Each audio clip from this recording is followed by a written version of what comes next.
Welcome to Good Morning Hospitality, your one-stop shop for the latest news, noteworthy trends, and thought-provoking discussions across the industry. From hotels and short-term rentals to all things travel and hospitality, you'll find each episode equips you with the information that you need to start your week. Join us on Good Morning Hospitality every Monday, wherever you get your podcasts.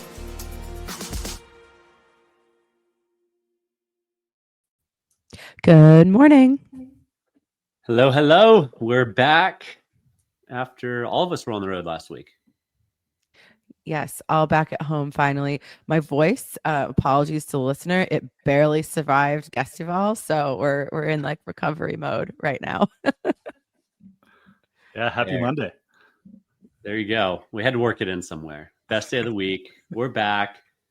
A little tired this morning, not gonna lie, but that's all right. We'll get back into it. I'm used to doing same old, not flying to Mexico and back. So here we are, getting readjusted. I know. I had a moment like, when you're just like so ready to get home, and we land in Miami and we're a couple minutes early, always a win. And then the pilot's like, the ramp is closed due to lightning, and we just have to sit here in this tin can in the lightning field until it passes. So we landed early, and then we sat for 35 minutes on the tarmac, and I was just like, get me home.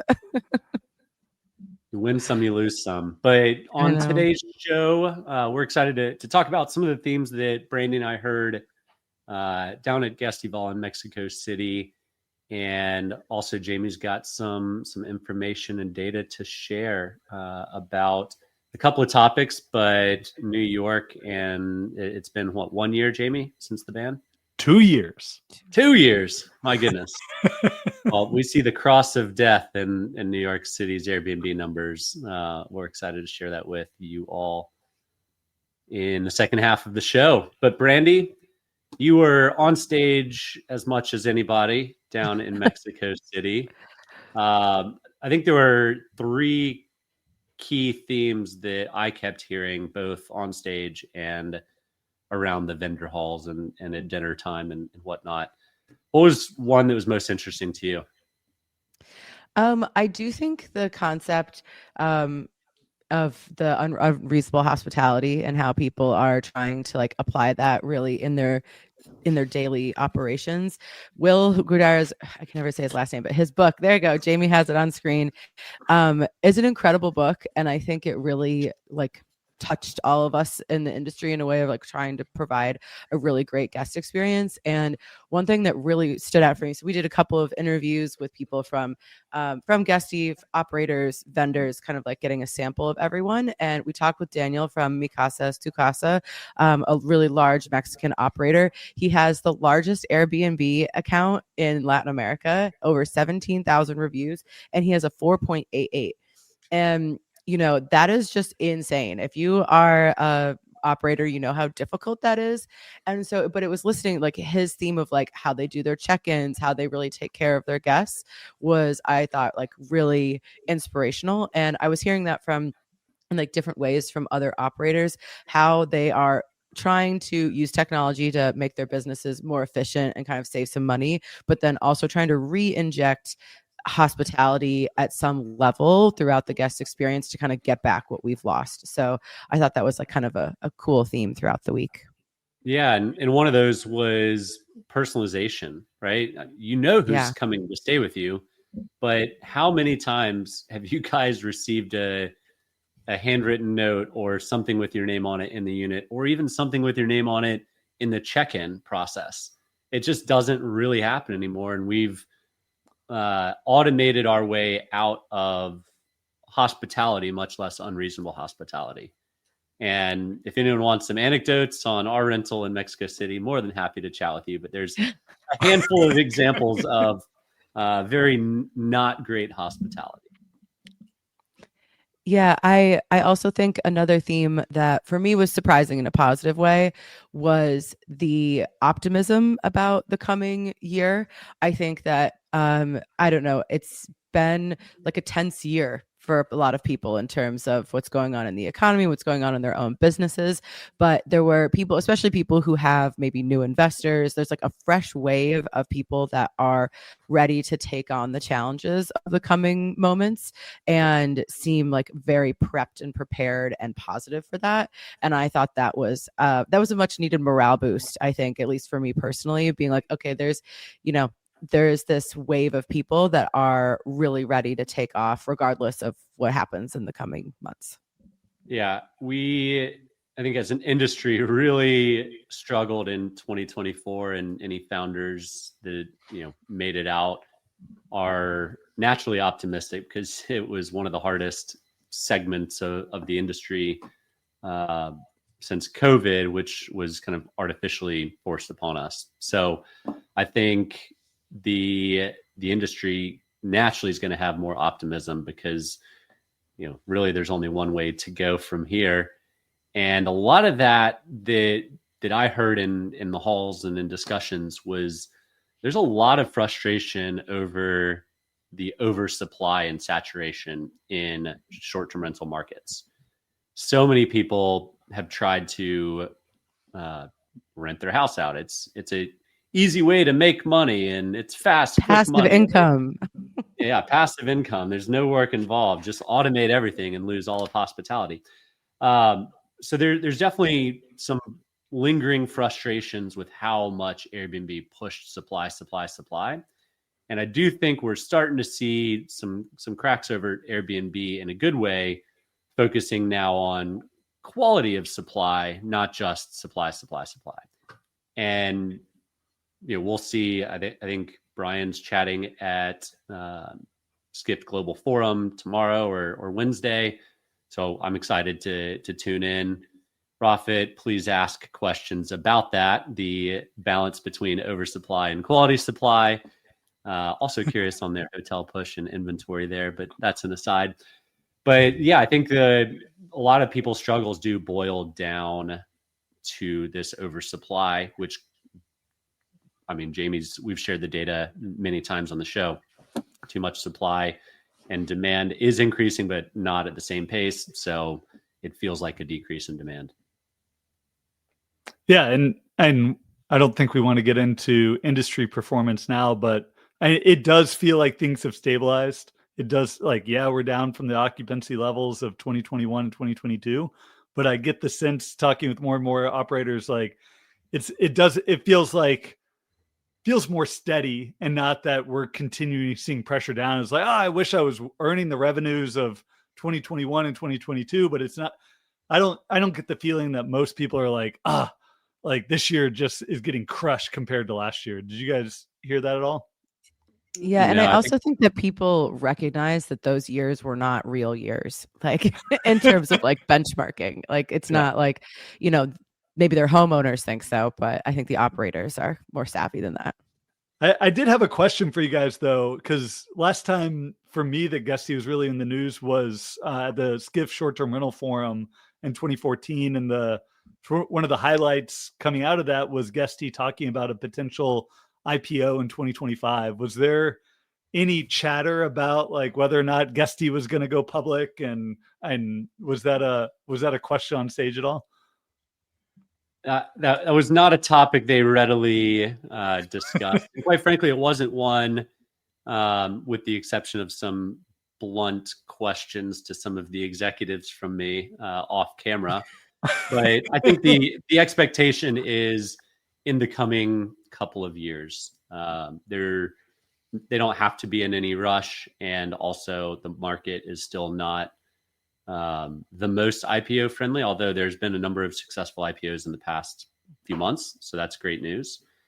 But all in all, I mean, I think there is that expectation sooner rather than later, but certainly nothing that I heard publicly. Brandy? No, I would agree with that. I think they're doing they're laying the groundwork for a lot of things, right? So they have this great new rebrand. I will say, I mean, the production quality of this conference was really crazy. I mean, it's really, really, really well done. And I think when you compare that to other conferences in the industry, obviously Guesty has like a ton of money, right? And money kind of solves all those problems, but it also just is like you could make it nicer, right? Like these other conferences don't have to be kind of like beige conference halls that are boring Sterile. and Yeah. sterile, exactly, with like just increasingly crappier food. Like I don't know how each conference the food gets worse usually. So not that you have to have the beautiful production that Guesty had, but like we could level up a little bit across the industry and maybe more people would buy tickets. Yeah, look, it starts with the spaces and the energy and the crowd. And I think the Guesty user skews a little younger, a little more global, so a little more energy. And then the spaces that they selected were perfect size for the amount of people that they had. It never felt empty, and it never felt way too crowded. And I heard somebody say this. Well, I heard it a couple of times, so I guess it was going around to the event. GuestyVal is like Formula One and Verma is like NASCAR, just like totally different types of energy levels and sizes. And I think, it does certainly set the bar for the industry on how to produce an event. And it was also one of those things where everybody went to the dinners at night or the cocktail hours. Everybody, like, you don't see that at Verma. Half the people go to the cocktail hour at Verma, but it felt like 90% of the Guesty users were at the after show events, which was a home run. Yeah, and I think it'll be interesting to see how the other big PMSs like play catch up. Guesty is really pushing out a lot of new product improvements, really doing a lot to like raise the bar.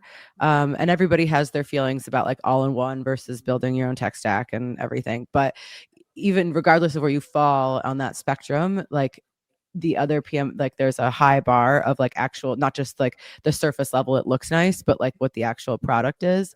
So it'll be, I think the PMS consolidation or, who's going to survive. So, Jamie, I know you guys got a PMS. You got to just start throwing your own user conference, make it the F1 of F1 races or the Monaco race of F1 races, Yeah. One more thing, and then we'll jump over to Jamie on some of the data. At the opening discussion, Verid was talking about how the industry, we all need to figure out standards because, I think a lot of us that rented a short-term rental down there had a different experience than maybe another one that we recently rented. And her thought was guests are comparing the stay they're in now with their last good experience, not just the last experience, but the bar keeps getting leveled up. And that's what you're comparing to is the bar, not, the average or the median. And the standards in this space, we are a long way from having hotel-like standards, period. You never know what you're going to get in a rental. It could be great plush sheets and pillows and coffee and no cameras in the living room, or it could be the opposite of all of those. And you just really don't know what you're going to get walking into a rental. And we've seen data that shows guests moving back into hotels. So if we aren't careful and figure this out as an industry together, the push back into hotels is real. I have to say, and like personally, I just had like an incredible experience in Scotland, and I was like, oh wow, like this kind of hotel hospitality, the luxury, the kind of like personal attention, you just don't get in a short-term rental. And unless you're staying with like a Moving Mountains or something where you're paying, a lot a night to get that kind of service. But then again, the hotel was not cheap. So I think the STRs will continue to win on price, but that experience part, even me, someone who like is such a champion for the industry, I'm like, yeah, sometimes a hotel is nicer. Yeah, I guess one last thought to wrap up the GuestyVal recap. Mexican hospitality and American hospitality is night and day. Agreed. The amount of service and the attention and the speed, like absolutely incredible to see. And there was a dinner the second night with 550 people. and they probably had 100 waiters, and they were flying around. If you asked for a water or a beer or a new fork or a new plate, it's there within 60 seconds, like, which is ridiculously hard to pull off with that many people. I would never see that in the States. I don't know if you guys have seen an orchestra like that, but kudos to the entire culture for having an incredible hospitality service. Agreed. Well, so if you didn't get to go this year, this is kind of your push to next year, whatever crazy location they have it in, get your tickets, because it was definitely worth it from an industry perspective. Even if you are not a guest user, there was a lot to learn from it. But moving on to the data section, we have kind of two stories that we've been tracking over the last couple of years. And the first big one that has got everybody's attention was the New York STR ban 2 years ago. So Jamie, how successful has this ban been? Yeah, so I'll just read the Wall Street Journal headline from last week. So Allison Pohl did this article with Kate King. So it's New York's Airbnb crackdown in force for 2 years hasn't improved housing supply. And we've had this ban for 2 years. There was sort of, and they sort of called it out in the article, there was sort of two goals coming out of this legislation. One is this crackdown would remove noisy, disruptive tourists from residential buildings. And the second, that it would protect the city's tight housing supply and promote affordable housing and cause rents to decrease. So two goals. And we can sort of see 2 years later how it's impacted it, at least for short-term rentals. And we've seen supply decrease by 87%. And there was almost 25,000 rentals available for stays less than 30 days. Now we're sitting around 3,800. So that's a massive decrease. And it essentially hasn't increased at all over the past 2 years. And do you have a chart that shares the price of a hotel room, also the affordability of a hotel room from that date? And that's the other thing. So hotel prices, so this year we're up 5.5%. Last year we're up almost 7%. So hotel rates have gone up 12.5% over the past 2 years. So that 5.5% this year, overall hotel rates over this past year for the entire US are up 1.5%. So if you remove New York from that, hotel rates were only up 1.2%. So a pretty significant portion of all hotel pricing power right now is coming from New York.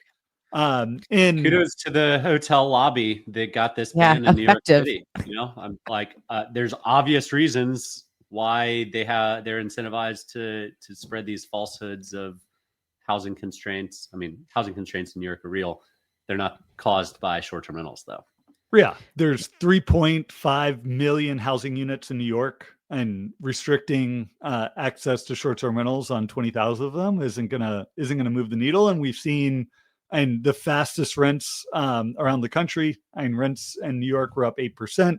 Vacancies have continued to drop another 0.5%. So housing market's going the wrong direction. So all this effort to ban short-term rentals in New York have essentially done nothing to impact the overall housing market and have meaningfully decreased tourism spend and tourism access in the city. So what's interesting is seeing the different ways Airbnb and the hotel lobbies are sort of presenting it, and both showing it as like a great example of one, why you shouldn't ban short-term rentals, and so all the negative impacts, and then a hotel lobby showing all the great benefits to the hotel sector from doing it, and the ability to raise prices and increase profits. So both sort of presenting it as a success.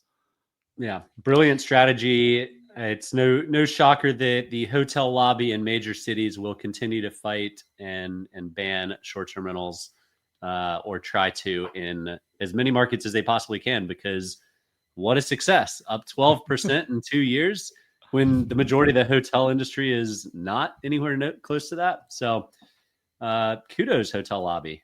Yeah, and we've got a chart for it I had made on listings. So this in blue sort of shows, for those listening, it's essentially a chart that shows short-term rental listings just over 20,000. and then they decreased to 3,800. And then in orange, we show what actually happened with longer term rentals. So there was roughly 12,000 pre-local law 18 going into effect, and now there's about 22,000 sort of rentals. So, and one of my big takeaways here in talking with journalists is like, this is almost done nothing to actually change the overall inventories on Airbnb. Like, there's a lot of reasons, and Allison sort of called those out in the Wall Street Journal article, that people sort of don't want to bring their unit into the long-term housing pool. They've got adult children that are away from college that use the property over the summer. There's family that come to visit during the holidays, things like that, where they just have their reasons why they don't want to do 12-month leases. And by restricting their ability to rent out as a short-term rental, it's not changing housing availability. Like, we've only seen a 15% decrease in listings on Airbnb. We've just seen most of them sort of move towards longer term rentals. And what I also love, and I'm Brandy interested in your thoughts on this too, is the changes that Airbnb is calling for. It's like, it's not a complete reversal. It's like, we want to allow private rooms when people are like, a lot of people like rent their room out and when they're not there and they go to the Hamptons over the weekend, like, give some flexibility in terms of renting it out. They want to increase the number of guests allowed from 2 to 4, like, which, and you think of the reasons why people want to stay in short-term rentals, it's because they're staying with their family. They're staying with multiple people, like, makes sense. And then allowing internal locks. Like, that was just the most blatant, and I feel like, piece of the law, that you weren't going to allow someone renting out a private room for them to have a lock on their door, and is just, and it's safety, it's comfortability, and staying home with someone else, like, is ridiculous. Yeah, one of the articles, I don't know if it was Skift or the Wall Street Journal, I'll have to check this, but they were talking about how the councils in the outer boroughs, like in Brooklyn and Queens, are pissed because this was how they brought tourism, like tourists, to stay in their neighborhoods, and that there's a real economic impact for that. So I'm like, that's, the charts don't, I'd be curious to see what the tourism drops in like those specific sections are, because that's another kind of loss for this. Like, no, people aren't just visiting those areas anymore. And to the, the different specifications that Airbnb is asking for, I even, if you have your own, even if it's not just a private room, but you have, I don't know, you want to rent your entire place while you go to the Hamptons for the weekend, or you're out, like, it just, these kind of like property rights issues come into play. Or if you want to say, and if it also, like, some people might have purchased these properties because they're like, oh, I can, like, I'm going to snowbird, so I can just rent that out when I'm not here or whatever. And I can also see having different requirements of where you can have them. If it's a really quiet residential area, I can understand that, just like other cities have those regulations. But like, if you're in kind of like, I don't know, Midtown Manhattan, I don't know, like, that's not like a quiet area, if you're in Greenwich Village, that's not quiet either. It's like, let's have some common sense where we can allow things where it's not going to be any more disruptive than, like the finance bros running around Murray Hill at 2 a.m. So, yeah.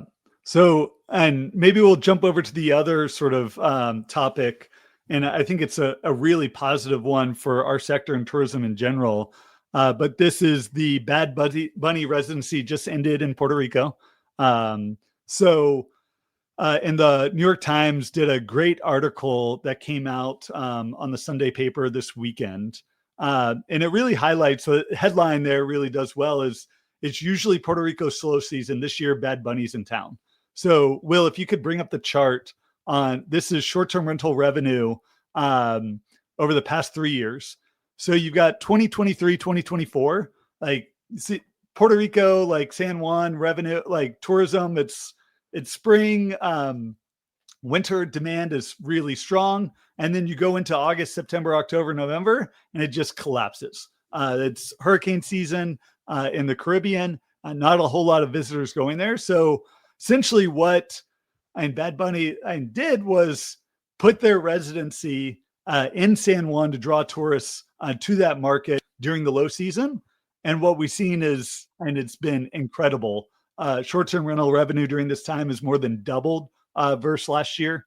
And it's essentially brought peak pricing, peak revenue generation, and during a time when it's not there.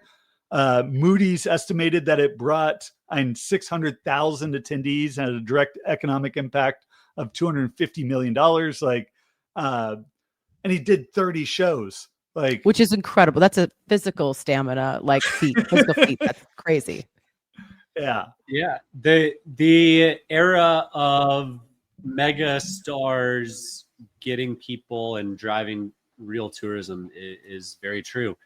We got off the plane in Mexico City, and there must have been several dozen people going to the Oasis concerts that were Friday and Saturday night. So event tourism is very real, and kudos to Bad Bunny for finding a time that it can actually significantly impact a down season or a slow part for his home team, his home country. And, a call to all celebrities and bringing things back home. As long as you're not a Nepo baby from one of the wealthy coasts, then I love it. Bring your hometown some good local tourism and put it on the map, and drive more than 2x, 2.5 almost x year over year revenue for slow season. That's such a home run. They're interviewing people outside of the stadium, where did you come from? How much money did you spend? And you're just listening to these because people are coming in groups, right? And so people spending 30, 40 grand as a group between all your flights, between the hotels, just existing in San Juan, and then people doing other vacations around Puerto Rico. You could also really sense there was this real Puerto Rican pride from everyone going to support their hometown hero, which is so fun. And it's also just so crazy that one person can have that kind of an impact, that he could have taken that tour literally anywhere. And when you have that kind of commercial power, he just achieved something that, we haven't seen, I guess Taylor Swift, but she kind of did that globally rather than in her hometown. And what I love too is, so you look at the data for July, the first 10 shows, there was zero increase in short-term rental revenue, which is crazy. And then you look in deeper and it's he made the first 10 shows only available to Puerto Rican residents. They had to buy the tickets in person. And he made the first part of the show about Puerto Rico for Puerto Ricans. And then the second half about driving tourism. So, and it really was able to benefit and both locals and on two different ways, being able to see their sort of cultural icon and being able to drive incremental tourism revenues. I know nothing about this guy. Maybe he's not worthy of it, but build the man a statue. Yeah. Give the man I feel like they probably are. I feel like there's one in progress right now. Yeah. I love that. The hometown hero also giving people a chance to see it before everybody buys out all the tickets is that's a real awesome move. Well, really interesting. We had a lot of travel for the three of us. Interesting week ahead. What do you guys have going on? Anything, or same old, same old? I'm excited to hear how Jamie does at the Verbo event. I wish I was going to that. Verbo Res Fest has historically put on excellent events. It kind of puttered out during COVID, and this is the remake of it. So, Jamie, I'm excited to hear your updates next week coming back from Austin. Yep. Fly out to Austin tomorrow for the event on full day Wednesday. So excited to see the Verbo team, hang out with Tim, Larry, and report back. Excited for some big announcements. Yes, we are too. Got to give us some content. And we're also excited for the Skift Global Forum. Will is hard at work there doing all of the production. So I can't wait to hear what people have to say on stage. There's some big names. So stick around through the next week. We'll see what comes out of that forum. And for all of our live listeners. Oh, sorry. Go ahead, Michael. Yeah, the lineup this year for Skift Global Forum, I haven't seen anything like it. So I am excited to tune in. Wish we were there in person, but also glad not traveling back-to-back weeks. Yeah. So Same. we'll be tuning in, and we will have probably more than enough to talk about next Monday. Yeah. Well, to all of our live listeners, thank you for tuning in, and we will see you all next Monday.